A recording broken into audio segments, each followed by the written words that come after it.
Hi, I just want to encourage you this week as you start to try and say no or not yet to something.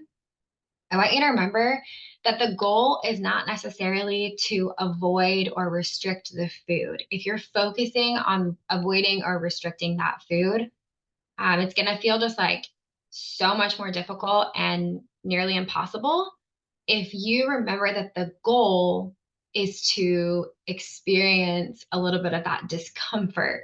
If you remember that the goal is to tell yourself to wait 30 minutes and being able to do that waiting for 30 minutes, it's not to cut out the food, right? It's when we focus on restricting ourselves or avoiding a certain food that we kind of spiral and we're like, I just can't do it. I can't avoid this food. I can't cut this food out of my life. What's the point? Right. And we kind of give up. So if you remember that in order to do hard things, you have to practice doing hard things, right? The success comes in the practicing of that hard thing. The success comes in the practicing of saying no and not yet. So when you're focused on, okay, what did I say no to something? Great. That was the success. It has nothing to do with the actual food, whether you ate it or not. It has nothing to do with, oh, I was really craving this and I gave in, or like, oh, I was really craving this and I didn't eat it. All of the success is it's all about the process of your actions of being able to say no. So if you are able to say, oh my gosh, that thing was really calling my name. I was just dying to have it. I kept looking at it. I kept thinking about it. And I said no.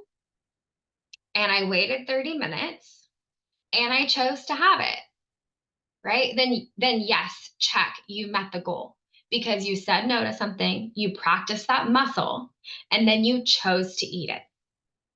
There's zero like failure or I gave in to my cravings. None of that. No guilt, no shame. Just I practiced saying no or not yet to something. So you met the goal. So when you practice saying no or not yet, it's a muscle that you're strengthening. It's doing the hard work to do for the sake of doing the hard work, telling, like proving to yourself that you can do hard things and that you can be in control of your desires and your cravings and choosing to eat the food because you chose to, not because the food told you to do it.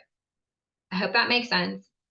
I hope you feel encouraged to not focus on whether or not you ate the food, but to truly focus on were you able to sit in that discomfort for a little while and say no and practice saying no and then feel successful that you did that, whether or not you ate the food in the end. You can do it through Christ's strength, right? Not on your own.